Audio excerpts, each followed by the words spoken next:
할렐루야. 오늘도 말씀으로 주님과 동행하고 계신 여러분을 주님의 이름으로 축복합니다. 함께 보실 말씀은 에스겔 1장에서 5장이 되겠습니다. 1장은 에스겔이 자신의 예언 활동이 어떻게 시작되었는지를 알려주는 내용입니다. 여호야긴 왕이 바벨론으로 끌려간 지 5년째가 되었을 때에 에스겔이 30살이 되던 해 넷째 달 초닷새에 바벨론의 그발 강가에서 하나님을 만남으로써 예언 활동을 시작하게 되었다고 말합니다. 그게 1절, 2절의 내용이 되겠습니다.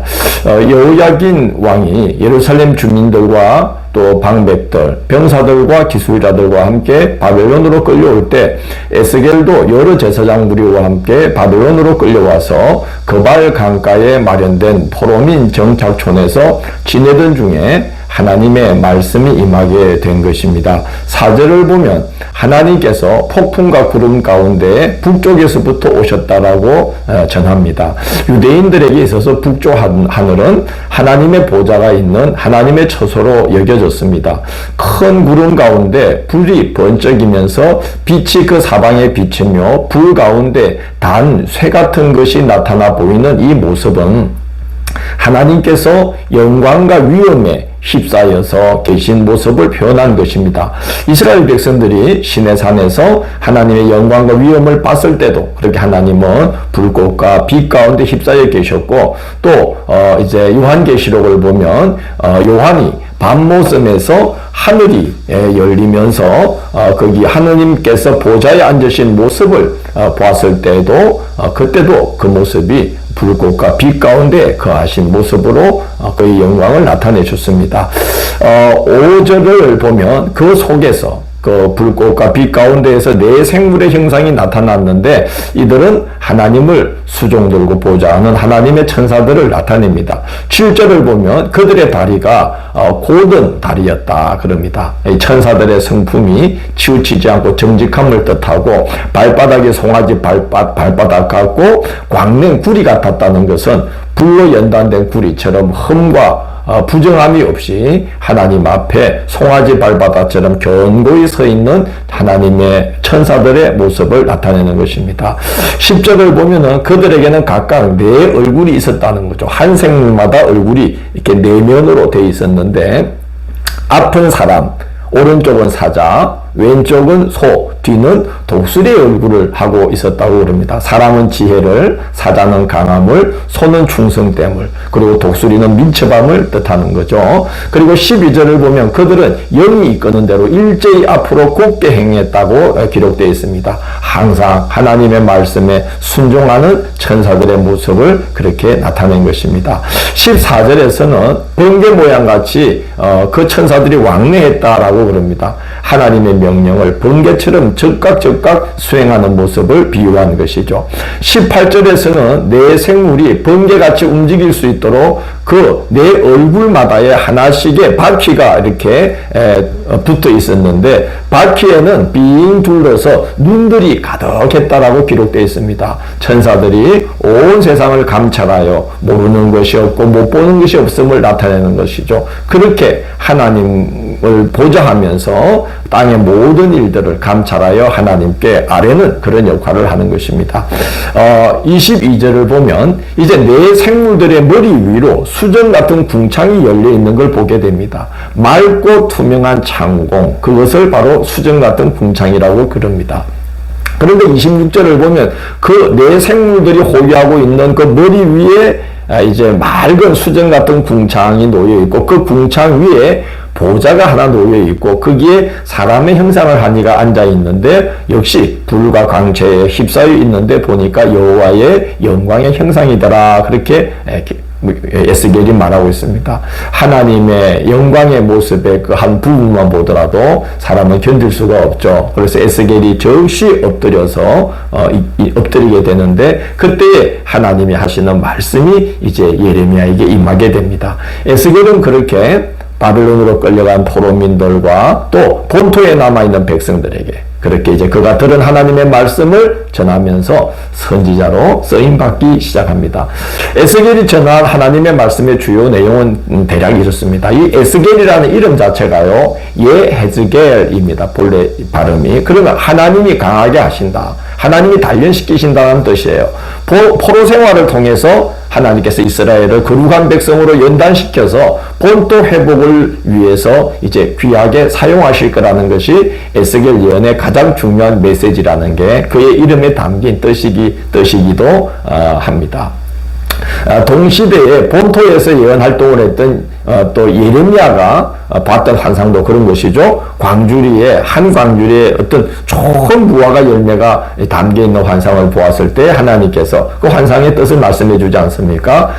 끌려간 자들이 거기서 이렇게 좋은 무화과처럼 하나님의 사람으로 연단되어 올 것이다 하고 알려주셨습니다. 이제 그렇게 하나님이 끌려간 자들을 연단시키신다는 게 에스겔, 예헤즈겔, 그 에스겔 선지자의 자기 이름에도 하나님의 그 메시지가 담겨 있는 것이죠. 이스라엘의 멸망은 하나님이 무능해서가 아니라 이스라엘의 죄악 때문임을 또한 에스겔은 전합니다. 백성들이 잘못 알고 있는 것처럼 여호와는 이스라엘의 신이 아니라 바벨론에서도 역사하셔서 이스라엘을 연단시키시고 그들을 본토로 돌려보내서 그들로 하여금 이스라엘을 거룩하게 회복시키는 그렇게 만물을 주관하시는 참 하나님이시라는 것을 에스겔은 전가합니다. 그리고 곧 돌아가게 되리라는 거짓 예언자들의 말은 절대적으로 거짓임을 주지시키면서 하나님께서 회복시킬 그날을 기다리면서 믿음으로 살아갈 것을 권유하는 것이 에스겔의 선포의 주요 내용입니다. 이제 2장 3장 내용은 바로 그와 같이 에스겔이 말씀 전할 것을 하나님께 그 말씀을 받아먹는 모습이 기록되어 있습니다.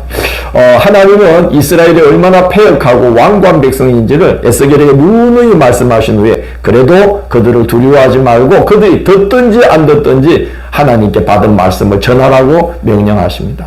아마 에스겔이 그 말씀을 듣고도 주저했던 것 같습니다. 그래서 3장 8절에 보면 하나님은 에스겔에게 내가 너를 강하고 굳세게 할 것이니 두려워하지 말고 그들 앞에 서서 내 말을 전하라고 독촉하십니다.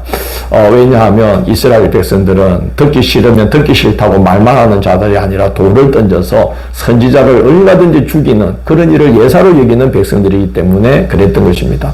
하나님은 에스겔에게 파수꾼의 역할에 대해서 말씀합니다. 파수꾼이 경고할 것을 경고하지 않으므로 백성들이 그릇 행하게 되면 그 책임은 파수꾼에게 묻는다는 거죠. 그러나 경고했는데도 백성이 듣지 않으면 그 책임은 백성에게 있다는 겁니다. 그래서 3장 17절을 보면 내가 너를 이스라엘 족속의 파수꾼으로 세웠으니 나를 대신하여 그들을 깨우치라고 명령하십니다. 그게 선지자에게 부여된 사명이죠. 그래서 두 가지 체험을 하게 하십니다. 첫째, 말씀을 받아 먹게 하시는데요. 말씀을 주시면서 3장 3절 보면 이 두루마리를 내 배에 채우며 내 창자에 내 배에 넣으며 내 창자에 채우라고 명하십니다. 하나님께 용기나게 쓰임 받으려면 말씀으로 채워지고 무장되어야만 하는 것입니다. 두 번째는 3장 26절 27절 말씀인데요. 에스겔의 혀가 입 천장에 딱 달라붙게 하십니다. 그랬다가 다시 혀가 풀려서 말씀을 전하게 하셔요. 두 가지를 깨닫게 하신 건데요. 첫째, 이스라엘은 너무나 패역한 족속이라 말씀을 전할 가치도 말씀을 받을 자격도 없는 백성이라는 것을 이제 일깨워 주신 것이죠. 두 번째는 그래도 하나님께서 입을 열게 하실 때에는 그 말씀은 꼭 전해야 된다는 겁니다. 딴소리 하지 말고 자기 소리 하지 말고 하나님이 에스겔에게 심어주는 그 말씀만 전하라는 것이죠. 그래서 입을 닫게 하셨다가 입이 열리게 하시는 그런 체험을 하게 하십니다. 4장 5장은 예루살렘의 멸망을 예고하는 퍼포먼스를 하나님께서 에스겔에게 행하게 하시는데요. 첫째는 토판에 예루살렘 성읍을 그리게 하신 후 그것이 적군에게 에워싸이는 모습을 조성하게 하십니다. 이제 예루살렘이 위기에서 벗어나서 곧 본토로 돌아가게 될 것이라는 거짓 예언에 쏙지 말라는 거예요. 그리고 두 번째는 왼쪽으로 누워서 390일, 오른쪽으로 누워서 40일을 지나게 하십니다. 하루를 1년으로 쳐서 이스라엘과 유다의 죄악을 에스겔로 하여금 담당하게 하십니다. 이것은 이스라엘이 그동안 지은 죄의 대가를 다 치러야만 한다는 것을 보여주시는 퍼포먼스가 되겠습니다. 세 번째는 곡식과 물을 대에 달아서 먹고 그 곡식을 인분으로 떡을 구워 먹게 하시는 명령을 하십니다.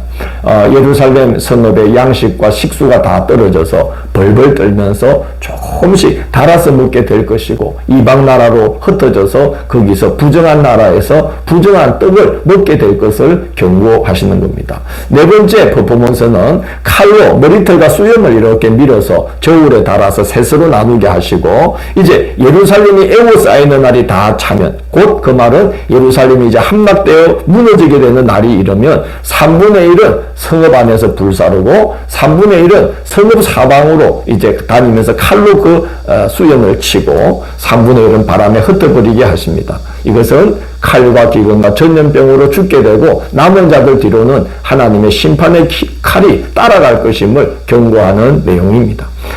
우상 숭배로 하나님의 성소를 더럽히고 그리고 하나님을 가볍게 여긴 그 죄를 하나님은 결코 가볍게 여길 수 없으며 그 대가를 치르게 하실 것이다 하는 말씀을 하고 계신 겁니다.